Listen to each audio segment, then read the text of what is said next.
Access, November 12, 2021.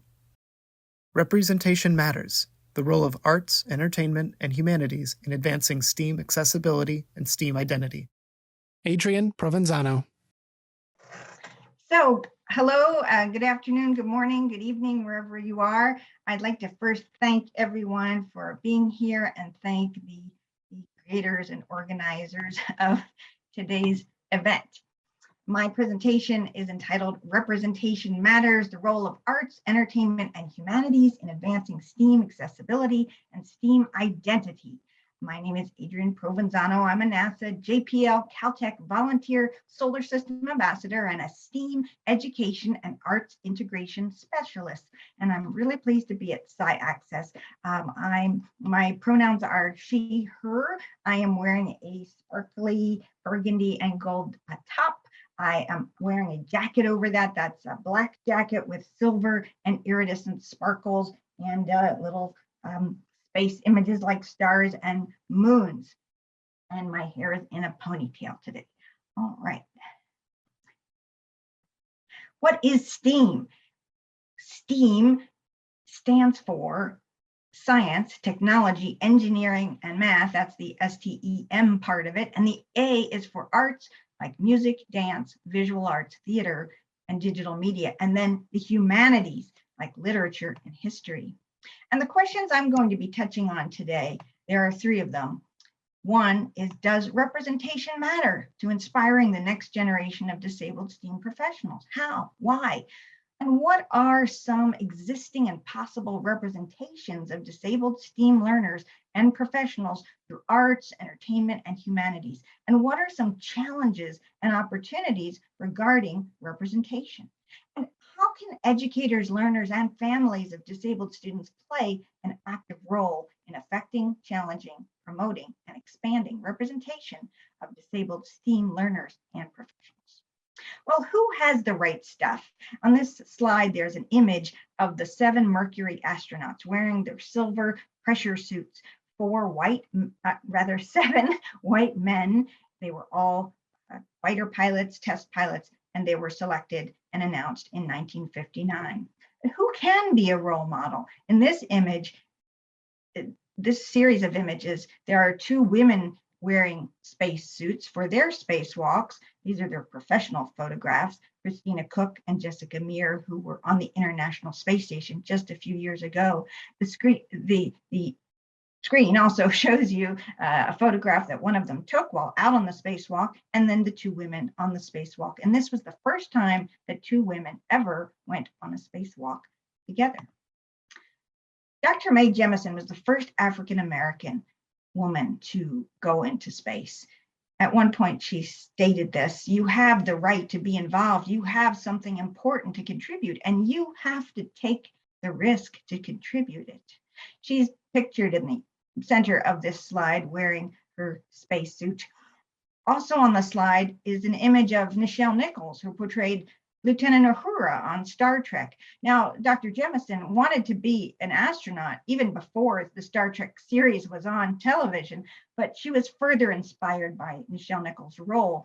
It gave her an example of affirmation. It gave her something to hope for as being possible. Nichelle Nichols herself had wanted to leave Star Trek at one point and go on to other projects, and she received a phone call from Dr. Martin Luther King telling her, no, you're showing that we are playing an important role as African Americans in the future. Please stay on this, one of my favorite programs. I'm paraphrasing, of course, but she did stay.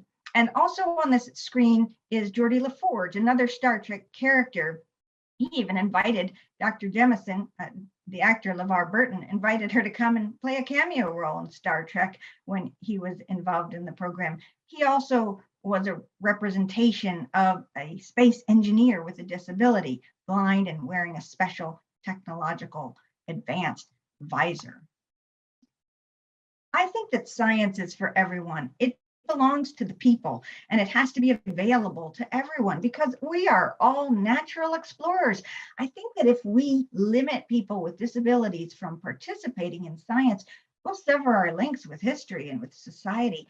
I dream of a level scientific playing field where people encourage respect and respect each other, where people exchange strategies and discover together. If people with disabilities are allowed into the scientific field, an explosion, a huge titanic burst of knowledge will take place, I'm sure.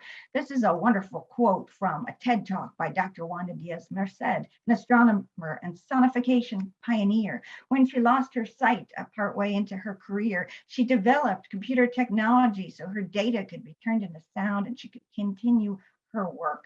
She truly understands that representation matters. Well, here are a few more examples. There's a story that was created by Ray Bradbury, the noted American author, humanitarian, and NASA friend.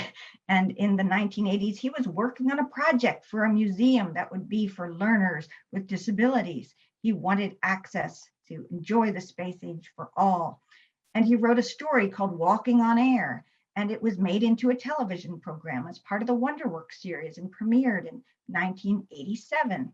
This Walking on Air was about a young boy who had been disabled from birth, paralyzed from the waist down, but his teacher got him interested in science by talking about space. He decided he wanted to go to space and had to help the people around him, his parents and others, develop the sort of paradigm shift that made it possible for him to have that experience, to be a self-advocate.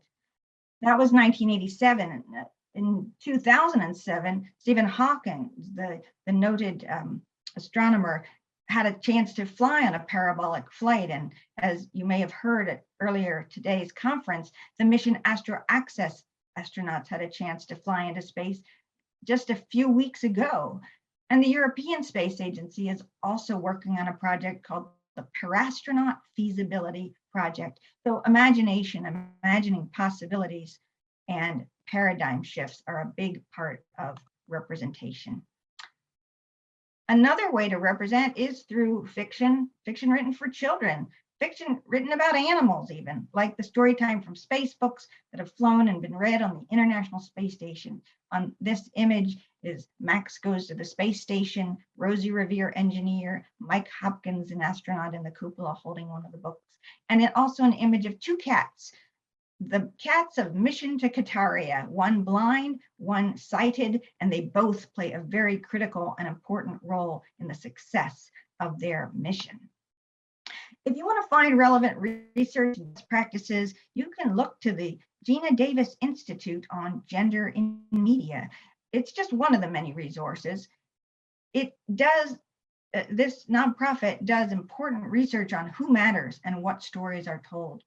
From their website, these are a few quotes. Our data-driven research, education, and advocacy empower and inspire content creators to reimagine the media landscape to reflect the world we live in. We are the only public data institute to consistently analyze representations of the 6 major marginalized identities: women, people of color, LGBTQIA+, people with disabilities, older people, 60 plus, and large-bodied individuals in advertising, film, and television. And their research has been being done now for about 15 years, and they are definitely making a difference, counting up how many women, how many different people are playing different roles in these areas, and then making an impact in increasing those roles. In fact, there are more people with disabilities that are being represented in family-friendly film and TV, which is what they focus on.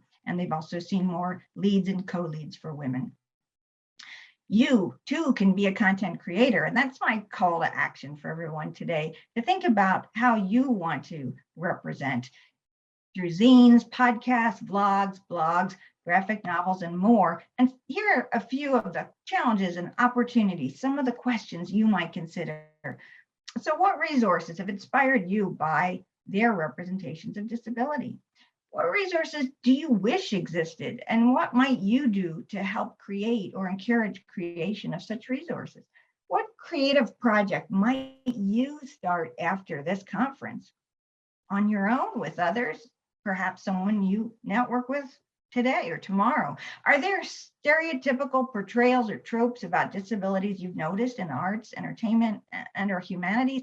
How would you change those portrayals, and what feedback might you provide to content creators and distributors? We all have an important role. We can include in our creative works characteristics of accessible STEAM like tactile and haptic, visual, auditory, multimodal, multisensory, mobility and other assistive devices, technology. We can challenge stereotypes and stigma, provide tools and opportunities, empowerment and advocacy and growth mindset can all be part of our work creatively and imaginatively. We can include universal design like use that's equitable and flexible, simple and intuitive, where there's perceptible information and tolerance for error, where there's low physical effort, size, and space for approaching use. And we can also look to using arts integration, a very powerful teaching method.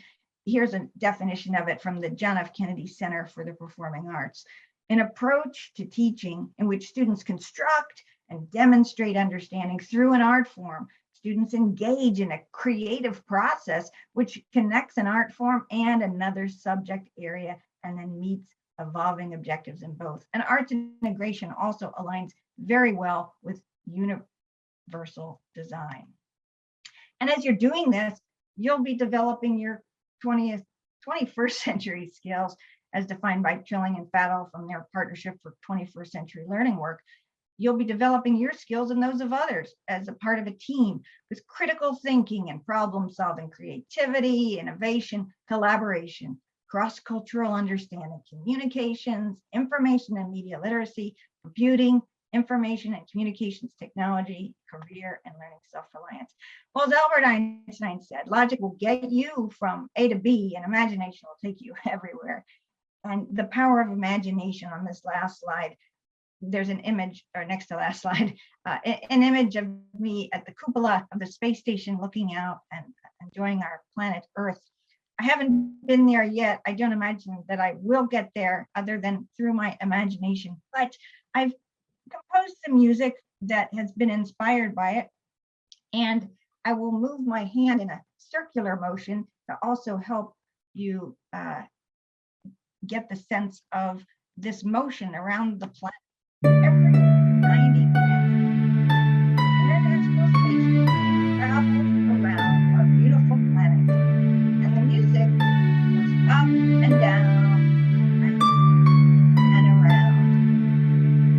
And so the art can help us visualize and listen, use our sense of imagination to literally off our world and represent it.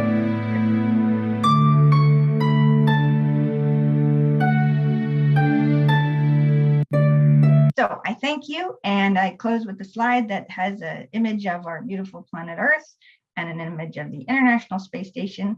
I thank you for listening today. I appreciate any questions and comments you may have. Thanks. SciAccess. Learn more at www.sciaccess.org.